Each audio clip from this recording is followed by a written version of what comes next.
अस्सलाम वालेकुम नाज़रीन, मैं हूँ आयशा जुल्फ़िकार। आप देख रहे हैं प्रोग्राम पासबान इस्लाम। आज यौम दिफ़ाए पाकिस्तान है। 60 साल पहले आज ही के दिन पाक अफवाज ने भारतीय जारहियत का मुंह तोड़ जवाब दिया। लाहौर जिमखाना में चाय पार्टी का प्रोग्राम बनाने वाले भारतीय जर्नैलों को अमृतसर और भटिंडा की फिक्र पड़ गई। पाक अफवाज का अपने से 5 गुना बड़ी फौजी ताकत को पसपा करना मिली गैरत, दीनी हमीयत और जज्बा हैदरी के बगैर नामुमकिन था। अवाम की बेलौस हिमायत और पाक फौज की पुष्पनाही भी जंगे सितंबर में फतह का अहम अंसर थे। ठीक 60 साल बाद बर्पा होने वाले मार्का हक 2025 में बेमिसाल फौजी फतह भी जंगे सितंबर की तरह जज्बा हैदरी, फौजी सिपाह के जज्बा शहादत और अवाम की मुकम्मल हिमायत और पुष्पनाही की वजह से मुमकिन हुई। यौम दिफा इस बार कुछ यूं भी मुनफरिद है कि मार्का हक में भारत के खिलाफ बेहतरीन जंगी हिकमत अमली, जदीद तरीन हथियारों और वॉर टेक्नोलॉजी की भरपूर सलाहियतों के सबब पाकिस्तान दुनिया भर में जंगी माहिर के तौर पर उभर कर सामने आया है। इसीलिए बीजिंग में दुनिया की सबसे बड़ी फौजी परेड के दौरान पाकिस्तान को गैर मामूली इज्जत बख्शी गई। वजीर आजम शहबाज शरीफ फ्रंट लाइन गेस्ट रहे और पाकिस्तान की जारहाना दिफाई पॉलिसी के खालिक फील्ड मार्शल सैयद आसिम मुनीर को खुसूसी प्रोटोकॉल दिया गया, जिन्हें सदर शी जिनपिंग ने तकरीब में शिरकत के लिए खुसूसी दावत दी थी। बिलाशुबा पाकिस्तान चीन का स्ट्रेटेजिक पार्टनर है, लेकिन मार्का हक में भारत के खिलाफ एयर स्ट्राइक्स और मिसाइल हमलों की 100% एक्यूरेसी ने आज पाकिस्तान को चीनी हथियारों का गारंटियर भी बना दिया है। चीन की फौजी फतह के जश्न में पाकिस्तान की गैर मामूली पजीराई, जहां चीनी वर्ल्ड ऑर्डर में पाकिस्तान की मुसल्लमा अहमियत का इजहार है, वहीं दो सुपर पावर्स चीन और अमेरिका से ताल्लुकात के पुले सिरात पर पाकिस्तान के बेहतरीन स्ट्रेटेजिक बैलेंस का सबूत भी है। पाकिस्तान का सिफारती मैदान में तस्वीराती तवाज़ुन खालिस्तन कौमी क़यादत की काविशों का मंजर है। नाज़रीन, जंगे सितंबर 1965 हो या मार्का हक 2025, चीन और अमेरिका से ताल्लुकात के तवाज़ुन का पुले सिरात हो या दिफाए वतन के बदलते और बढ़ते तकाजे, पाकिस्तान 78 सालों से मुसलसल पुरकठन राह का मुसाफिर है और इस कांटों भरे रास्ते पर दानिशमंदी, बरवक्त फैसला साजी और दुरुस्त तजिया हमारा ज़ादे राह है। मज़ीद बात करेंगे हमारे साथ मौजूद air commodore retired Khalid Chishti साहब। बहुत शुक्रिया सर आपके वक्त का। जंगे सितंबर और मार्का हक के पस मंज़र और पेश मंज़र में आप क्या मुमासलत देखते हैं? बहुत शुक्रिया आपका, आपके चैनल ने मुझे इन्वाइट किया है। मुमासलत वही है जो उस वक्त थी जब से पाकिस्तान बना। एक हमारा जज्बा, हमारे सर्वाइवल के इंस्टिंक्ट के हमने इस दुनिया में अपना नाम और आज़ादी हासिल की है, तो इसकी हिफाजत भी करना जानते हैं। और ये आज की बात नहीं है। 1959 में 10 अप्रैल को भी वाक़या हुआ था। पाकिस्तान को बने सिर्फ 12 साल हुए थे और उस वक्त भी हिंदुस्तान का एक जासूस तैयारा जेलों के पास दाखिल हुआ था, कैमरा, और 50,000 फुट की बुलंदी पर, और वो ईद का दिन था। उन्होंने हमारी शायद अलर्टनेस चेक की थी, पाक फ़िज़ाई उस वक्त भी अलर्ट थी, और हमारे फ्लाइट लेफ्टिनेंट यूनुस गए थे यहाँ से। उन्होंने जहाज़ को पिंडी के करीब जब वो टर्न किया, क्योंकि जो इस जहाज़ को वो उड़ा रहे थे F-36, वो 50,000 फुट तक नहीं जा सकता था, इतनी हाइट तक। तो जब ये इंडियन जहाज़ ने पिंडी में टर्न लेते हुए डिसेंड किया, हाइट कम की, तो उन्होंने शूट कर दिया उस जहाज़ को। उसके पायलट और नेविगेटर दोनों को गिरफ्तार कर लिया गया। ये तारीख पाकिस्तान बनने के 12 साल बाद से ही शुरू है। फिर 1965 में आपने देखा वही जज्बा था पाकिस्तान की ज़ाहिर मुसल्लह अफ़वाज, खासतौर पाक फ़िज़ाइया का आपने जज्बा देखा है, और जज्बे के अलावा क्वालिटी ऑफ ट्रेनिंग पाक फ़िज़ाइया का बहुत बड़ा एक अल्हम्दुलिल्लाह एसेट रहा है। और मोस्ट इंपॉर्टेंट टेक्नोलॉजिकल हम जो एडवांटेज लेते हैं दुश्मन के ऊपर, बहुत बड़ी एक प्लस पॉइंट है। यही 3 चीजें आज भी कारफरमा थी। मई के महीने में एक जज्बा था शहादत का, मुल्क के लिए दिफा करने का, दूसरा ट्रेनिंग की क्वालिटी, और तीसरा जैसे मैंने कहा टेक्नोलॉजी में हमारा एज हिंदुस्तान से होना, और वो कंटिन्यूड है अल्हम्दुलिल्लाह। अच्छा सर, मार्का हक में पाकिस्तानी अफवाज के 100% एक्यूरेसी के साथ मिसाइल हमलों पर दुनिया ने पाकिस्तान को जंगी महारत का उस्ताद मान लिया है। क्या इसकी वजह हम ये कह सकते हैं कि गुज़श्ता कई सालों से पाकिस्तानी फौज हालत जंग में है और मुसलसल सीखने का अमल भी जारी है? देखिए, ये ट्रेनिंग होती है जो आप पीस टाइम में करते हैं, जो near real like war like scenario build करते हैं, अपनी ट्रेनिंग करते हैं। जितनी आप नियर रियलिस्टिक एनवायरनमेंट में ट्रेनिंग करेंगे, जितना ज्यादा स्किल डेवलप करेंगे, चाहे वो पायलट हो, आपके लैंड ट्रूप्स हों या बहरिया में लोग हों, जितनी ज्यादा अमन के जमाने में आप प्रैक्टिस करेंगे और जैसे मैंने कहा वॉर लाइक सिनेरियो डेवलप करेंगे, उतना ज्यादा परफेक्शन आपकी महारत हासिल होगी। और सबसे ज्यादा जैसे मैंने कहा कि इंटीग्रेट करें। पाक फ़िज़ाइया ने खासतौर पर आपने देखा था कि बहुत ज्यादा डोमेन, मल्टी डोमेन में जिसको हम कहते थे जंग लड़ी है, जिसके अंदर जमीनी जो हमारी फोर्सेस थी, डिफेंस वेपन्स थे वो इंटीग्रेटेड थे, रेडार जमीन से इंटीग्रेटेड थे, हवा में जहाज जो थे वो एक टीम की तरह काम कर रहे थे, सैटेलाइट से हमें इनपुट मिल रही थी, साइबर कमांड एक्शन में थी, और एयरबोर्न अर्ली वार्निंग और जैमर्स वो भी अपना काम कर रहे थे हवा में। तो ये सारा जब एक टीम वर्क काम करती है, जैसे मैंने कहा कि आप ऐसे वक्त पर प्रैक्टिस करते हैं जब जंग का जमाना नहीं होता। आप हिंदुस्तान से कंपेयर करें, उनके चीफ ऑफ डिफेंस स्टाफ ने क्या कहा था 7 तारीख को जब उनके 7 जहाज मारे गए थे कि हमारे टैक्टिक्स में फॉल्ट था, तो हमने ग्राउंड कर दी एयरफोर्स और इम्प्रूव किए टैक्टिक्स। तो इम्प्रूव जंग में जिसकी 1000 फाइटर जहाज हो और 90 बिलियन बजट हो उसका, वो टैक्टिक्स इम्प्रूव नहीं करने चाहिए उनको। और पाकिस्तान एयरफोर्स जैसी एयरफोर्स को आप चैलेंज कर रहे हैं, यानी ऑफेंस लॉन्च कर रहे हैं, और आप हमारे साथ जंग शुरू करके अपने टैक्टिक्स इम्प्रूव करना चाहते हैं। और एयरफोर्स ग्राउंड कर दी उन्होंने, और एयरफोर्स ग्राउंड सिर्फ 10 तारीख तक नहीं की, उन्होंने 18 तारीख तक कोई फ्लाइंग नहीं की उनकी एयरफोर्स ने, ऑलमोस्ट 11-12 दिन तक उनकी एयरफोर्स ग्राउंडेड थी। तो ये एक प्राइड की भी बात है, और ये पाक फ़िज़ाइया की ट्रेनिंग और अपने इन्हिसार शो करती है, अपने पायलट्स, इंजीनियर, टेक्नीशियन, एयरमैन, हर उस बंदे पर जो कंट्रीब्यूट कर रहा था उस जंग। अच्छा, पाकिस्तान चीनी असलहे का सबसे बड़ा खरीदार है। पाक फौज ने हालिया मार्का हक में निहायत महारत से चीनी हथियारों का इस्तेमाल किया, जिसने पाकिस्तान को चीनी हथियारोरों की गारंटियर की शनाख्त भी दी है। चीन पाकिस्तान के इस किरदार को कैसे देखता है? देखिए, चीन के साथ हमारी दोस्ती बहुत पुरानी है। ये जब 1965 की जंग के बाद हमारे स्पेयर पार्ट्स और असला की सप्लाई अमेरिका ने बंद कर दी थी, हालांकि हम इनके नेटो पार्टनर भी थे और सब कुछ सेंटो के पार्टनर भी थे, और उस कोलैबोरेशन के साथ होते हुए भी हमारे स्पेयर पार्ट्स पर पाबंदी लग गई। फिर 71 की जंग में भी यही हुआ कि हमारे पास पाबंदी लगा दी गई पाकिस्तान, और एयरफोर्स पर खासतौर पर ज्यादा हिट इसलिए हुआ था कि हम F-86 जहाज उड़ा रहे थे। F-86 के अलावा हमारे पास F-104 थे जो अमेरिकन रीजन के, तो बॉम्बर B-57 भी अमेरिकन रीजन के थे। तो सारे बड़ा फ्लीट जो हमारा था, इंक्लूडिंग इवन ट्रांसपोर्ट C-130 भी, वो अमेरिकन रीजन के थे। तो ये बदकिस्मती थी पाकिस्तान की कि उस वक्त हमें ट्रस्ट नहीं किया गया और चाइना की तरफ हमें देखना पड़ा 1966 में। तब पहली दफा F-6 जहाज आए, और उसके बाद से आपने नोट किया होगा कि चाइना के साथ हमारी कोलैबोरेशन रही है, बहुत ज्यादा मॉडर्नाइजेशन हमने F-6 जहाज की भी की। फिर बाद में आने वाले वक्तों में इन 1995 में आपने देखा है वो कोलैबोरेशन कंटिन्यू रही। फिर A-5 जहाज आए, फिर 95 में हमने JF-17 थंडर बनाने का सोचा, उसमें भी चाइना ने हमें बड़ा सपोर्ट किया, और आज अल्हम्दुलिल्लाह वही कोलैबोरेशन है जिसकी वजह से आज 200 के करीब JF-17 थंडर और J-10C इस मुल्क की फिजाओं में उड़ भी रहे हैं और मुल्क का दिफा भी कर रहे हैं। खालिद साहब, SCO समिट और बीजिंग फौजी परेड के दौरान पाकिस्तान को गैर मामूली अहमियत हासिल रही है। वजीर आज़म मुसलसल मेन फ्रेम में रहे हैं। आर्मी चीफ ने भी सदर शी की खुसूसी दावत पर तकरीब में शिरकत की। इस तमाम पसे मंजर में चीनी वर्ल्ड ऑर्डर में पाकिस्तान का मुकाम आप क्या देख रहे हैं? देखिए, ये तो इस मुल्क के लोगों ने अर्न किया है। इस कौम ने जो रिजॉल्व दिखाया है हिंदुस्तान को, और मुसल्लह अफवाज ने, और खासतौर पर पाक फ़िज़ाइया ने जो आपने देखा है, ये हमने अपनी पोजीशन अर्न की हुई है। जो हमारी खोई हुई पोजीशन थी, हिंदुस्तान समझता था कि हम रेलेवेंट नहीं रहे दुनिया में, और उसने हम पे हमला करके शायद ये करने की कोशिश की थी कि हम इररेलेवेंट हो जाए दुनिया से, हमें दुनिया ये ना महसूस करे कि पाकिस्तान भी कोई मुल्क है या उसके खत्ते में कुछ अहमियत भी है। तो हमने जब हिंदुस्तान को सख्त जवाब दिया, वेस्ट और यूरोप और सारे मुल्क के एनालिस्ट दुनिया के अब परेशान और सोचने पर मजबूर हो गए हैं कि पाकिस्तान ने अनकन्वेंशनल स्ट्रैटेजी के जरिए, दैट मींस कन्वेंशनल जंगें होती थी, एयर पावर एक अनकन्वेंशनल डोमेन में ले गए। और अनकन्वेंशनल मैं न्यूक्लियर को नहीं कह रहा, ये अनकन्वेंशनल था जो पहले इस खत्ते में होता ही नहीं था। चीन ने भी देखा कि ये पाकिस्तान ने उन्हीं के फाइटर जहाज को इस जबरदस्त तरीके से एम्प्लॉय किया है कि खुद हैरान है चाइनीज कि हमने ये जहाज इस तरीके से एम्प्लॉय करना और इतना इफेक्टिव कि राफेल जैसे जहाज को, जो ऑलमोस्ट 130-40 मिलियन का जहाज है, उसको तबाह करना, और 9 बिलियन का ये प्रोजेक्ट था, उसको आप नोट करें कि बिल्कुल जिसको कहते हैं इनइफेक्टिव साबित कर दिया। तो ये हमने अर्न की है।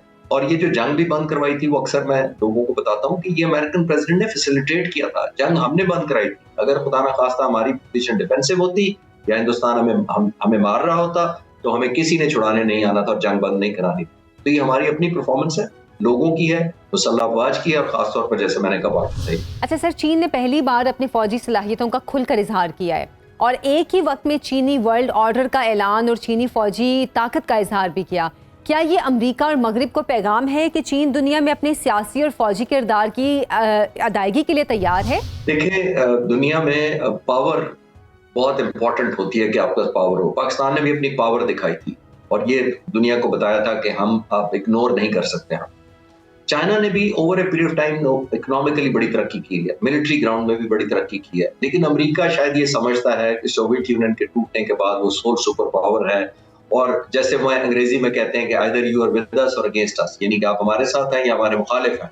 तो हर मुल्क को वो इसी तरह ट्रीट कर रहा है। लेकिन अब हमें रियलाइज करना चाहिए कि ये पहले 2 सुपर पावर्स होती थी, सोवियत यूनियन और अमेरिका, अभी मल्टी सुपर पावर्स या मल्टी पोलराइजेशन हो रही है। मल्टी डोमेन्स में लोग मुल्क तरक्की कर रहे हैं, रशिया भी है, चाइना भी है, वेस्ट में भी फ्रांस भी है, और बड़े मुल्क तरक्की कर रहे हैं।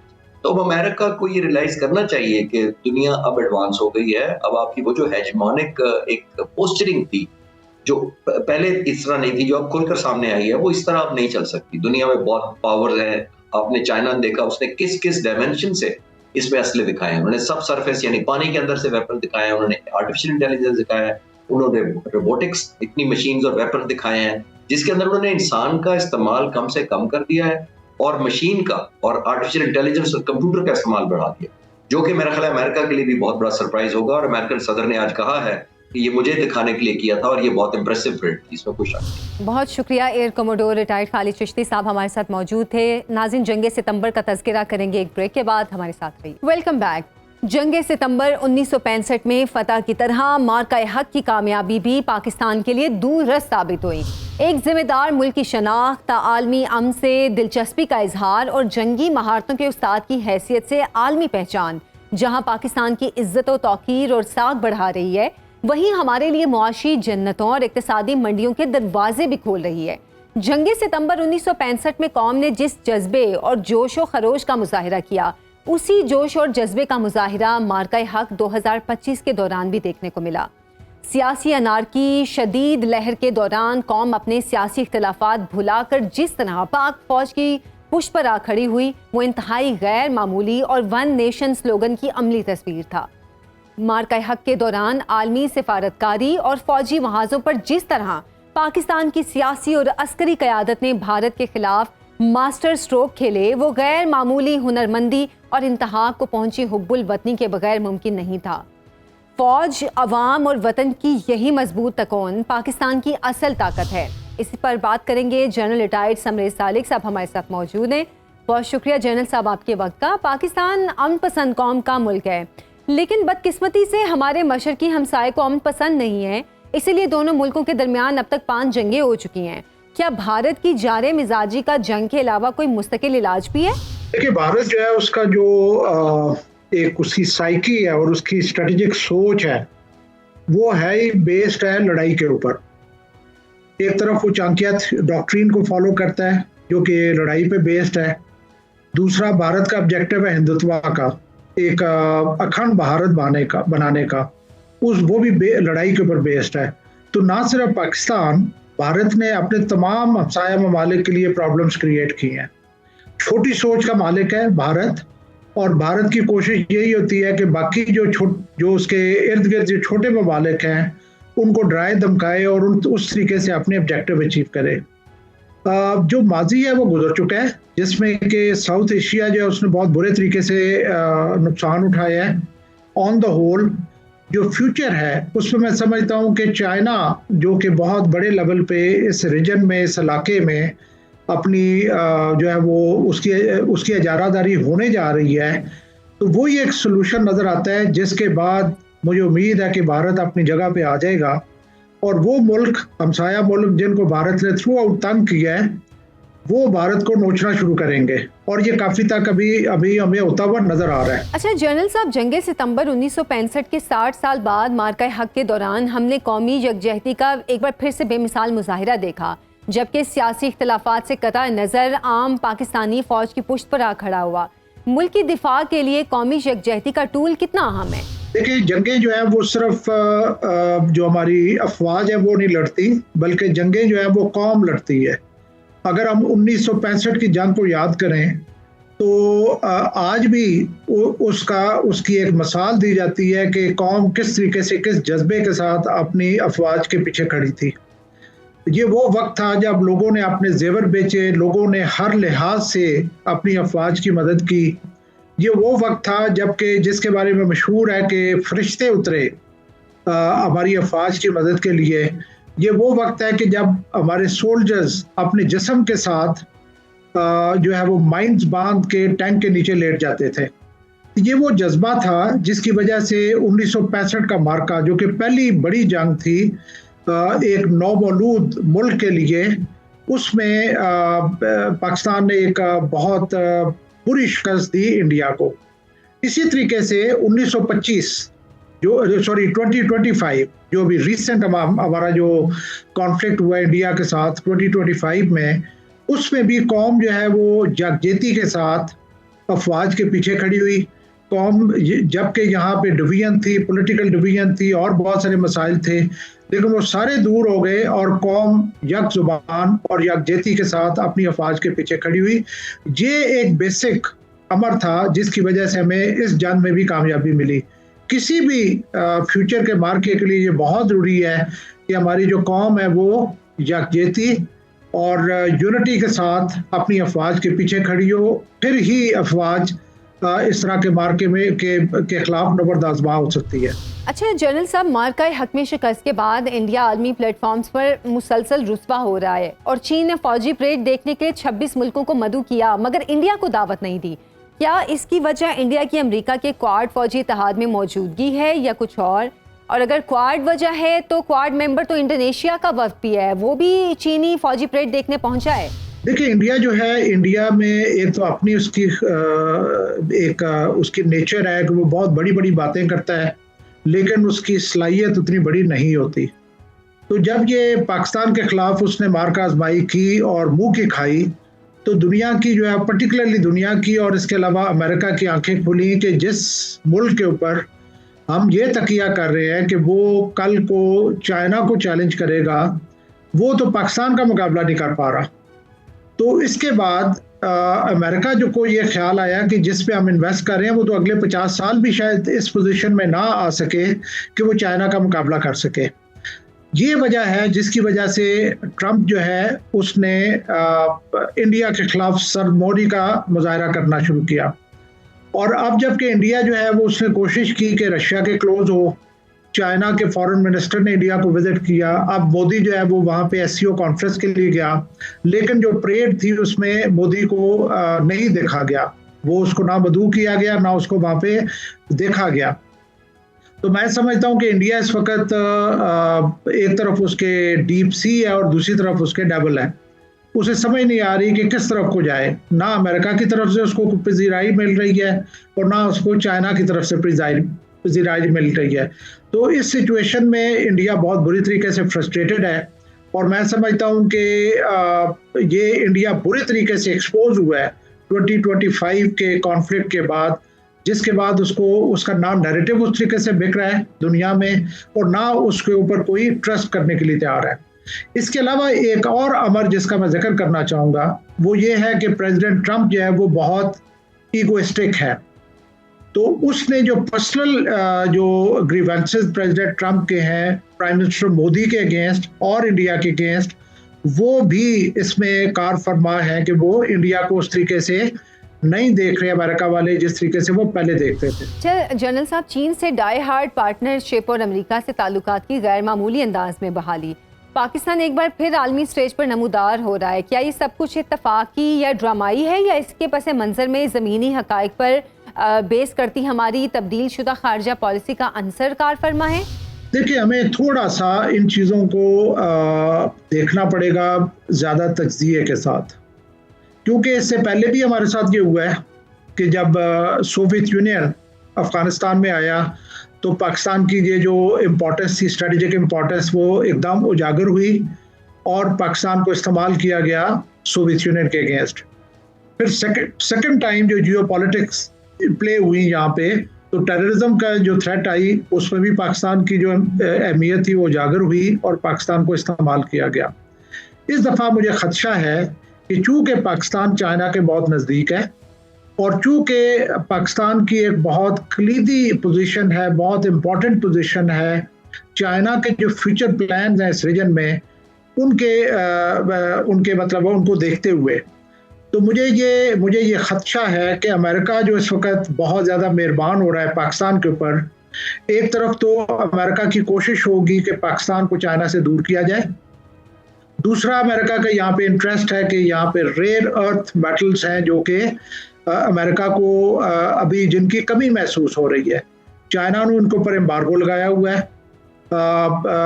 ये जो यूक्रेन में कोशिश की अमेरिका ने, कामयाब नहीं हुआ। पाकिस्तान के पास ये रेयर अर्थ एलिमेंट्स हैं, तो ये तो एक इंटरेस्ट अमेरिका का ये हो सकता है कि वहां से ये रेयर अर्थ मेटल्स हासिल करे। दूसरा, उसने जो ऑयल का एक मतलब है एक अंदिया दिया है कि यहाँ पे ऑयल मौजूद है। ये सारे मेरे नज़दीक ये शायद वो मोड़े हैं जिनको मूव किया जा रहा है ताकि पाकिस्तान को चाइना से दूर किया जाए। अच्छा सर, दुनिया में उभरने के लिए एक स्ट्रॉन्ग इकोनॉमी ज़्यादा अहम है या फिर स्ट्रॉन्ग आर्मी और नाकाबिल तस्खीर दिफा? देखिए, मईशत के बगैर कुछ भी नहीं है। और ये जब 2022 में हमारी नेशनल सिक्योरिटी पॉलिसी आई थी फर्स्ट एवर, तो उसमें भी यही कहा गया था कि हमें जियो इकोनॉमिक्स की तरफ शिफ्ट करना है। अगर आपके पास वसाइल नहीं है, अगर आपके पास पैसा नहीं है, अगर आपकी इकोनॉमी स्ट्रांग नहीं है, तो फिर जो है वो उसका बहुत बड़ा प्रेशर आपके दफाई निज़ाम के ऊपर भी पड़ेगा। सोवियत यूनियन की मिसाल हमारे सामने है। उसके पास हमारे से कहीं ज़्यादा 10, 20, 25, 100 गुना ज़्यादा न्यूक्लियर वेपन्स थे, लेकिन ये है कि वो इकोनॉमिक इश्यूज की वजह से कोलैप्स हो गया। अल्लाह ना करे वो सिचुएशन आए, लेकिन मैं ये कहना चाहूँगा कि न्यूक्लियर वेपन्स ने अगर 1980s में हमें एक जो है वो एग्जिस्टेंशियल थ्रेट के अगेंस्ट सिक्योर किया था, तो हमारी फ्यूचर सिक्योरिटी जो है वो रिजाइड करती है इकोनॉमिक स्टेबिलिटी में। तो हमारे लिए ज़रूरी है कि हम इकोनॉमिक स्टेबिलिटी हासिल करें, इकोनॉमिकली स्ट्रॉन्ग हो, फिर ही हमारा ये जो मजबूत दफाई निज़ाम जो है वो फुली इफेक्टिव हो सकेगा। बहुत शुक्रिया। जनरल टाइड समरे सालिक साहब हमारे साथ मौजूद थे। नाज़रीन, पाकिस्तानी फ़ौज में बहरिया के किरदार की बात करेंगे एक ब्रेक के बाद। प्रोग्राम में एक बार फिर से खुशामदीद। नाज़रीन, जंगे सितंबर में जहां पाकिस्तान की ज़मीनी और फ़िज़ाई अफवाज ने भारत के दांत खट्टे किए, वहीं पाक बहरिया भी किसी से पीछे नहीं रही। ऑपरेशन सोमनाथ और आबदोज गाजी की कराची से चिटागांग तक ज़ेर-ए-आब निगरानी के ऑपरेशन ने भारतीय नेवी को मुसलसल सरासीमा किए रखा। आज 60 साल बाद पाक बहरिया भारत के लिए कितना बड़ा चैलेंज है और दोनों मुल्कों की बहरी फोर्स में ताकत का तवाज़ुन क्या है, इस पर बात करेंगे। हमारे साथ मौजूद हैं रिटायर्ड एडमिरल और vice chancellor Minhaj university SM Shahzad साहब। बहुत शुक्रिया सर आपके वक्त का। जंगे सितंबर में पाक बहरिया जंग का हिस्सा बनी और भारत को द्वारका की तबाही का तोहफा दिया। मार्का हक पाक नेवी के लिए इस लिहाज से मायूस कुन रहा कि हमारे समंदरी जवानों को दादो शुजात देने का मौका नहीं मिला। भारतीय बहरी बेड़ा विक्रांत 400 किलोमीटर दूर रहा और फिर वापस मुड़ गया। इंडिया की समंदरी जारहियत से गुरेज की वजह क्या रही? बिस्मिल्लाहिर्रहमानिर्रहीम। Thank you very much. पहले तो आपने आज मुझे यहाँ बुलाया। आज एक ऐसा दिन है जिसको हम सेलिब्रेट कर रहे हैं, एक जुर्रत और बहादुरी का दिन है। और आज का वो दिन है जब हमें अपने उन नौजवानों को जिन्होंने शहादत हासिल की उनको याद कर रहे हैं। पाकिस्तान की कौम है, पाकिस्तानी कौम का जज्बा है जो लड़ता है। अगर पाकिस्तानी कौम में वो जज्बा ना हो, एक्चुअली जज्बा ही हमें मुख्तलिफ करता है, डिफरेंस पैदा करता है हमारे दुश्मन के सामने। अगर हम सितंबर की जंग की बात करें तो 1965 में आपको पता 6 सितंबर को दिन था जब हमारे बुज़दिल दुश्मन ने रात को शबखून मारा कश्मीर पे। उसका ख्याल था कि हम कोई पाकिस्तान को तबाह व बर्बाद कर देंगे और कश्मीर जो हमारे पास है इसको भी हासिल कर लेंगे, बट उसको मुँह की खानी पड़ी। और जो कुछ उसके साथ हुआ, पूरा दिन जो 6 सितंबर का था, घमसान की जंग हुई बॉर्डर पे। पाक बहरिया इंतज़ार में रही कि कौन सी घड़ी है कि भारतीय बहरिया भी खुले समंदर में आए और हम उनका मुकाबला कर सकें। बट अनफॉर्चुनेटली पूरा दिन ये जो जंग थी ये सिर्फ दोनों तरफ से जो हमारी बर्री फ़ौज थी, आर्मी की लड़ाई रही। अगले दिन जब 7 सितंबर शुरू होता है तो इसमें हमारी जो फ़ज़ाइया थी उसकी भी कार्रवाइयाँ शुरू होती हैं। और मेरा ख़्याल दुनिया की तारीख़ में जो 7 सितंबर है, आप पाकिस्तान की फ़ज़ाइया की बात करें तो एक ऐसा कारनामा है जो MM आलम साहब ने लेस दैन 1 मिनट में तकरीबन उनके 5 जहाज़ गिरा दिए। और ये दुनिया की तारीख़ में एक ऐसा सुनहरे लफ्ज़ों से लिखा हुआ कारनामा है जो रहती दुनिया तक रहेगा। बट अनफॉर्चुनेटली 7 सितंबर को भी सारा दिन पाकिस्तान बहरिया जो थी वो इस इंतज़ार में रही कि कब जो हैं वो भारतीय बहरिया खुले समंदर में आए या हमारे करीब है ताकि हम उसका मुकाबला कर सकें। तो 7 सितंबर का भी पूरा दिन इसी तरह गुजर गया और वो बुज़दिल दुश्मन समुंदर में ना आया। 7 सितंबर की शाम को फिर ये फ़ैसला किया जाता है हमारे नेवल हेडक्वार्टर में कि अगर बुज़दिल दुश्मन सामने नहीं आ रहा तो हम ऐसा करते हैं कि इंडिया चलते हैं, भारतीय पानियों में जाके दुश्मन का मुकाबला करते हैं। ये जो कहते हैं ना हमने घुस के मारेंगे, इसकी अगर आपने ट्रू एग्जाम्पल कोई देखनी है तो जो फिर 8 सितंबर के 1965 की वार है समुंदर में, वो एक ऐसी मिसाल है जो दुनिया में किसी भी बहरी तारीख में आपको नहीं मिलती। पाकिस्तान नेवी जब नेवल हेडक्वार्टर में शाम को फ़ैसला हुआ कि हम भारतीय पानियों में जाएंगे, तो रात को एक मिशन प्लान किया जाता है जिसका नाम है ऑपरेशन सोमनाथ। इसमें ये फ़ैसला किया गया कि जो उनके साहिली पट्टी पे एक किला है जिसको द्वारका का किला कहा जाता है, उस पे जाके हम एक अटैक करेंगे। अच्छा, ये भी समझने की बात है व्यूअर्स के लिए कि द्वारका को क्यों सिलेक्ट किया गया और द्वारका पे ही क्यों अटैक किया गया। एक्चुअली द्वारका उनकी साहिली पट्टी पे जो यहाँ से कोई 200-300 मील दूर फासला है कराची से, वहाँ पे एक किला है और किले के अंदर एक रेडार स्टेशन था। और ये जो रेडार स्टेशन था इसमें जो इंस्टॉलेशंस थी, जो उनके इक्विपमेंट थे, सेंसर्स थे और रेडार्स लगे हुए थे, वो भारतीय जो एयरफोर्स थी उसको लम्हा ब लम्हा खबर देती थी। 3 उनके वहाँ पे जो एयरफोर्स के बेस थे, भुज, नालिया और जामनगर, वहाँ से जो एयरक्राफ्ट उड़ते थे वो कराची पे अटैक करते थे, वहाँ का प्लान करते थे। तो हमने सोचा अगर हम उसको किले को उड़ा दें और वहाँ पे लगे हुए रेडार को उड़ा दें तो कम से कम हमें ये होगा कि वो जो एयरफोर्स को बार बार अपनी को इन्फॉर्मेशन पास करते हैं वो ख़त्म हो जाएगी और वो उनको एक जो फैसिलिटी थी वो जिससे वो सारे टारगेटिंग करते थे वो फैसिलिटी उड़ा दी जाए। इस प्लान के तहत फिर पाक बहरिया जो थी, ये बहरिया के जहाज़ से निकलते हैं कराची से, एक बड़ा जहाज़ है जिसका नाम है PNS बाबर, ये लीड करता है। इसके साथ तकरीबन कोई 6 जहाज़ और डिस्ट्रॉयर क्लास के थे हमारे। तो PNS बाबर ने लीड किया, 6 जहाज़ इसके साथ और थे। इस 7 जहाज़ भी सैकड़ों माइल का सफ़र तय करते हुए इंडियंस वाटर में जाते हैं। उनके बिल्कुल जो साहिली पट्टी के करीब पहुंच के एक ख़ास फॉर्मेशन में स्टेशन लेते हैं और यहाँ से बम्बार्डमेंट स्टार्ट करते हैं। और जब बम्बार्डमेंट करते हैं तो काफ़ी अरसे तक ये वहाँ पे रात को बम्बार्डमेंट करते रहे और तकरीबन हर जहाज़ ने 50 गोले वहाँ पे फायर किए। ना सिर्फ रेडार स्टेशन उड़ाया, पूरा किला उड़ा दिया। किले के साथ बल्कि एक सीमेंट फैक्ट्री थी वो भी गई, साथ रेलवे स्टेशन के कुछ क्वार्टर्स थे वो भी गए, एक रेलवे स्टेशन था, काफ़ी सारे के गेस्ट रूम थे इनके होटल्स, तो काफ़ी तबाही हुई वहाँ पे। अच्छा, हमारा ख्याल उस वक्त ये था पाक बहरिया के कि वहाँ पे करीबी जो है उनका एक जहाज़ लंगरअंदाज है INS तलवार, तो हम एक्सपेक्ट कर रहे थे कि INS तलवार आएगा। उसका भी इंतज़ार करते रही पाकिस्तानी बहरिया काफ़ी देर तक। बट बुज़दिल दुश्मन, मैंने कहा ना कि वो घबराए हुए थे, वो डरे हुए थे, खौफ था उनके ऊपर, वो नहीं आए और INS तलवार भी ना आया।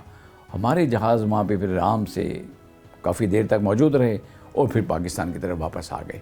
तो ये जो मार्का है द्वारका के ऑपरेशन का, जिसका ऑपरेशन सोमनाथ कहते हैं, जिसमें वो किला उड़ाया, रेडार स्टेशन उनका उड़ाया और वो जो 3 मैंने आपको एयर बेसिस बताए हैं भारतीय बहरिया के, भुज, नालिया और जामनगर, उनको बिल्कुल मफलूज कर दिया। वहाँ से भी फर्दर फ्लाइट्स ना उड़ सकी बिकॉज उनके पास वो रेडार की इन्फॉर्मेशन ना थी।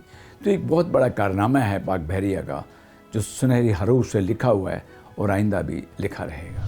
अच्छा सर, आज पाकिस्तान और इंडियन नेवी की ताकत का मुवाजना कैसे करेंगे आप? पाकिस्तान को भारतीय बहरिया पर क्या एज हासिल है और समंदरी हदूद में पाकिस्तान की कमज़ोरी क्या है? देखिए, जो आप 65 की बात कर लें, 71 की बात कर लें या अभी जो मार्का हक हुआ इसमें बात करें, हमेशा जो अददी बर्तरी है वो भारतीय बहरिया को रही है।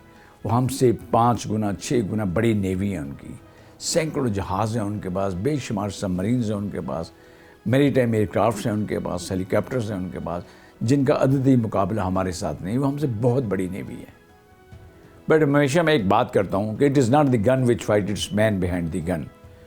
तो क्या उनके पीछे जो लोग बैठे हुए हैं, जो पायलट्स बैठे हुए हैं उनके, ये जो नेवल अफसर्स हैं या जो बहरिया के सेलर्स हैं वहाँ पे, क्या उनके पास वो जज्बा ईमानी भी है? नहीं सर, वो जज्बा ईमानी तो पाकिस्तानियों के पास है। तो हम उनसे 5-6 गुना छोटी नेवी हैं, इसके बावजूद हम उनको नाक से चने चुभवाते हैं। वो सिर्फ़ और सिर्फ वो जज्बा है। यहाँ की जो माएँ हैं वो याद रखें, वो कहती हैं मेरा अगर एक बेटा चला गया, मेरे 10 बेटे और भी होंगे तो उनको मैं शहादत के लिए भेज दूँगी। ये वो जज्बा है जो लड़ता है जाके। तो जितना मर्जी सोफिस्टिकेटेड इक्विपमेंट हो, it is not the quantity which matters, it is the quality which matters. और क्वालिटी क्यों बेहतर है? रिगरस ट्रेनिंग है, इतनी ज़्यादा ट्रेनिंग होती है यहाँ पे, इस मिल से गुजारा जाता है। फिर इनकी जो अपने सेंसर्स और इक्विपमेंट, उन पर फुली कमांड है। इनको पता है कि कौन सी गन चला रहे हैं, कौन सी तोप चला रहे हैं, किस सबमरीन में बैठे हुए हैं, किस जहाज़ पे मौजूद हैं, कौन से एयरक्राफ्ट आ रहे हैं, उसके बारे में नाव हो इतनी ज़्यादा होती है इनके कि इनकी फुल कमांड में होते हैं वह जहाज़। जब सोफिस्टिकेटेड इक्विपमेंट के साथ रिगरस ट्रेनिंग के बाद ये जब जाते हैं मैदान जंग में, उतरते हैं, खुले समुंदर का सीना चीरते हुए जब ये आगे बढ़ते हैं तो दुश्मन पे एक हैबत तारी हो जाती है। असल में ये वो बात है जो मैं आपसे क्वालिटी की बात कर रहा था। क्वांटिटी जितनी मर्जी बढ़ी हो, but quality is the thing which matters. असल में ये मसला है। भारतीय नेवी चीफ ने कुछ अर्सा पहले पाकिस्तान की हंगू क्लास आबदोजों और 50 बहरी जंगी जहाज़ों की तैयारी पर तशवीश का इजहार किया था। हालांकि भारतीय नेवी 600 बहरी जहाज़ और 16 सबमरीन्स रखती है। भारत को पाकिस्तान की दिफाई सलाहियतों के हवाले से की जाने वाली तैयारियों से खतरा क्या है? अच्छा, मैं एक चीज़ आपको और भी बताता चलूँ। हम 1965 वार की बात कर रहे थे, तो 8 सितंबर का मैंने पूरा वाक़या सुनाया। 6-7 सितंबर की रात को जो स्टार्ट हुआ ऑपरेशन, वो पूरी रात जारी रहा, फिर हम वापस आए।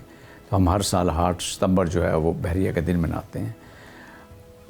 व्यूअर्स के लिए मैं ये बताता चलूँ कि वो भारतीय बहरिया इतनी छुपी हुई क्यों थी, क्यों नहीं बाहर आ रही थी। हमारी गाजी सबमरीन थी वहाँ पे, जो बम्बई के, उस वक्त उसको बम्बई कहते थे, अब मुंबई कहते हैं, उसके हार्बर्स के बाहर बैठी हुई थी। और पूरी भारतीय बहरिया पे खौफ था उस सबमरीन का कि जो सबमरीन है अगर इस पानी में मौजूद है, जो भी बाहर जहाज़ निकलेगा ये सबमरीन उसको उड़ा देगी। तो ये खौफ था उनके ऊपर।